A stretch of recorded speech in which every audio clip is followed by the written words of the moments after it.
السلام علیکم ورحمۃ اللہ وبرکاتہ۔ رمضان کا مہینہ اخیر مرحلے پر ہے اور ان اخیر ایام میں ہم دینی خدمت کرنے والوں کی خدمت میں ہدیہ پیش کرتے ہیں۔ ہمیں اس سلسلے میں شرعی طور پر چند چیزوں کا لحاظ رکھنا چاہیے۔ نمبر 1، سب سے پہلے درخواست یہ ہے کمیٹی کے حضرات سے اور مسجد کے ذمہ داروں سے کہ وہ اپنے مسجد کی اماموں کی تنخواہ کو ڈبل فرما دیں،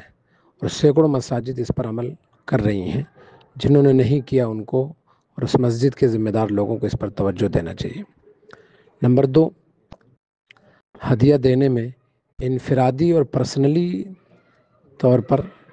زیادہ توجہ دی جائے،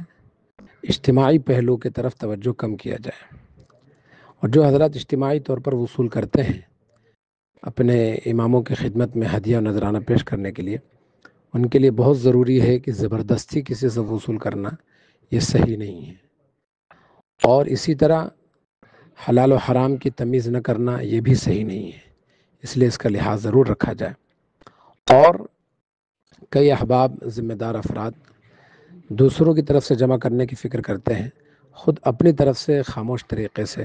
بڑا تعاون نہیں پیش کر پاتے، تو وہ دوسروں کی فکروں کے ساتھ ساتھ خود بھی خاموش طریقے سے ان کی خدمت پہ ضرور پیش کریں۔ اور یہ یاد رکھیے کہ ہدیے کا نظام شرعی طور پر صاف ہو، شفاف ہو اور بے غبار ہو۔ اسی طرح ان جگہوں پر جہاں پر سال بھر نماز پڑھانے والے امام تراویح نہیں پڑھا رہے ہیں، تو ان کی طرف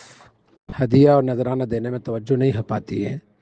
جو کہ بالکل نامناسب عمل ہے کہ وہ شخص بلکہ وہ شخصیت جنہوں نے سال بھر خدمت کی، یہ موقع ہے ہمیں ان کی خدمت میں کچھ پیش کرنے کا، تو ضرور اس موقع سے ہمیں ان کی عزت افزائی کرنا چاہیے۔ اور ہدیہ دیتے وقت ہمیں ان کے علمی مقام اور ان کی دینی خدمت کا لحاظ رکھنا چاہیے،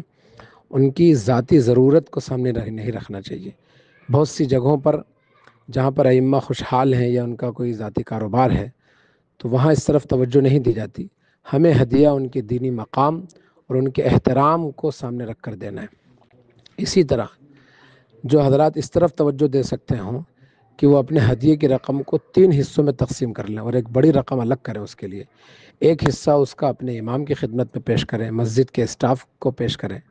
اور ایک حصہ اپنے علاقے کے تمام ائمہ کی خدمت میں پیش کریں۔ ایک تیسرا حصہ وہ طبقہ جس طرف بالکل توجہ نہیں ہو پاتی، وہ ہے جو سال بھر قوم کے بچوں کو حافظ عالم بنانے کے لیے اپنا وقت قربان کرتا ہے، وہ ہے مدارس کے اساتذہ اور ذمہ داران۔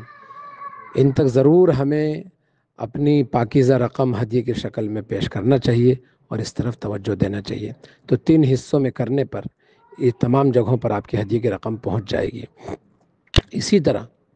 ہمیں یاد رکھنا چاہیے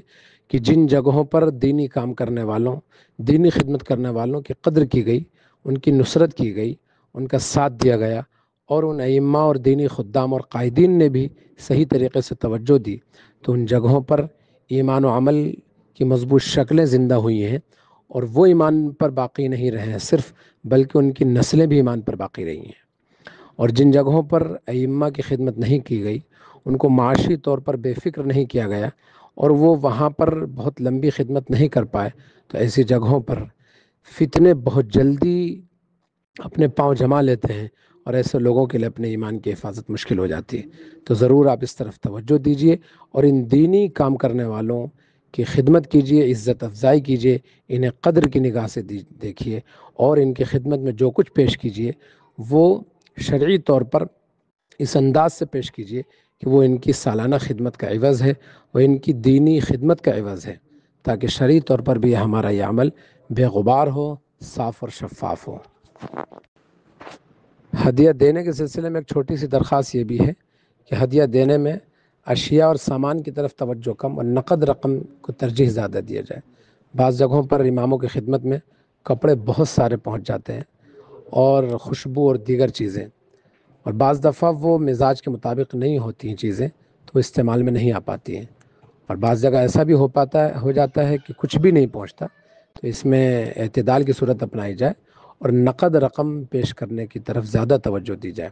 یہ کاموں کے لیے بہت بہتر ہے۔ اللہ تعالی ہم سب کو ان اعمال کے بدلے اپنی رضا نصیب فرمائے۔ دنیا و آخرت کی ترقی نصیب فرمائے۔ محمد سیف اللہ عرشی، اندور۔